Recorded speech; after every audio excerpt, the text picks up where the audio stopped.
Shalom semua jemaat yang dikasihi. Semoga dimanapun kita berada saat ini, kasih setia Tuhan selalu menaungi kita semua, amin. Dan sebelum kita mendengarkan perkongsian firman Tuhan, saya ingin mengajak semua jemaat untuk berdoa bersama-sama. Mari kita berdoa. Hidup kami Tuhan hanya untuk Engkau. Engkaulah Tuhan yang berdaulat dan termulia. Kami mengucap syukur karena Engkau selalu ada dalam hidup kami. Ketika kami dalam keadaan susah maupun senang, berkat penyertaan-Mu selalu kami nikmati. Bapa, sebentar nanti kami akan mendengarkan perkongsian firman-Mu. Biarlah Engkau yang berbicara untuk setiap pribadi kami, supaya melalui firman-Mu yang kami dengar, ia dapat mengajar kami untuk hidup dibangun di atas kepribadian-Mu. Terima kasih Bapa, dalam nama Yesus kami berdoa, amin. Jemaat yang terkasih, mari kita buka Alkitab di Kolose pasal yang kedua, ayat 6 hingga yang ke-7. Saya bacakan dalam terjemahan bahasa Indonesia di bawah tema Kepenuhan Hidup dalam Kristus. Kamu telah menerima Kristus Yesus Tuhan kita. Karena itu hendaklah hidupmu tetap di dalam Dia. Hendaklah kamu berakar di dalam Dia dan dibangun di atas Dia. Hendaklah kamu bertambah teguh dalam iman yang telah diajarkan kepadamu, dan hendaklah hatimu melimpah dengan syukur. Amin.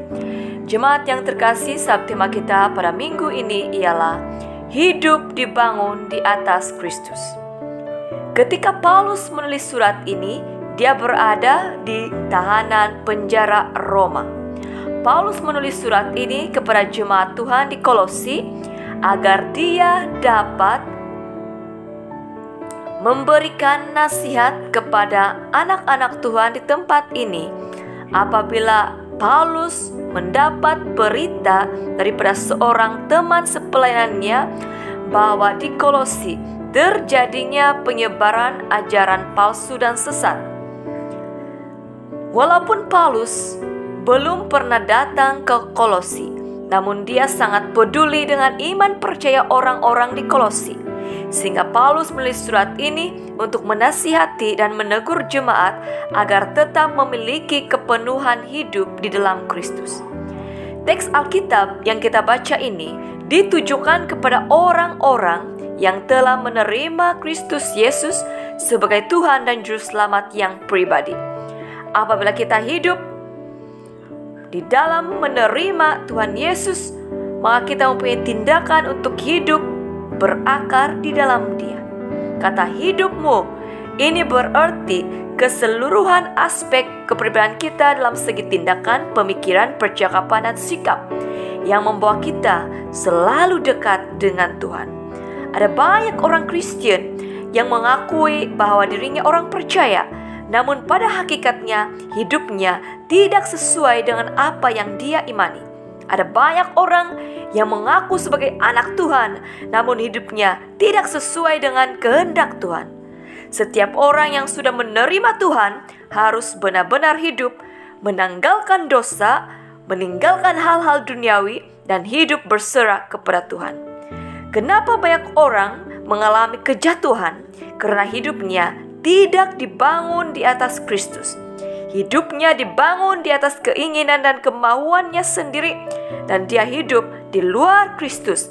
Sehingga akhirnya orang-orang seperti ini mengalami kekecewaan, keputusasaan, kelukaan, dan terpisah jauh dari Tuhan.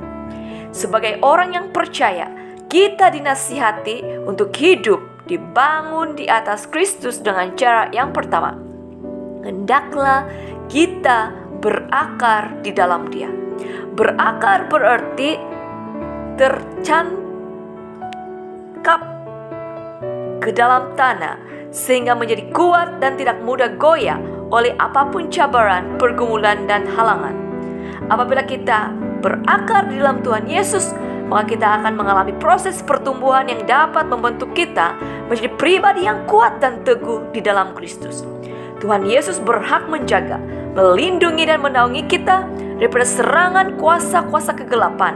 Tuhan berkuasa membentuk kita menjadi pribadi yang hidup sesuai dengan kehendak-Nya, dan Tuhan berhak mengambil apapun keputusan terhadap diri kita ketika kita ingin tetap bersama dengan Dia atau sebaliknya.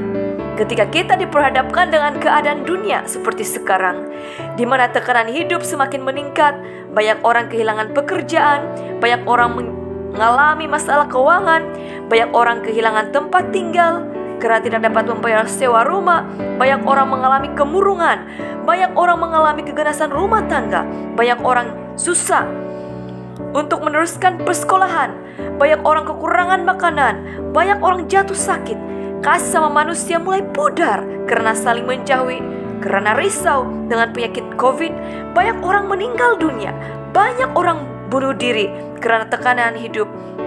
Semua ini sangat menyentuh hati kita.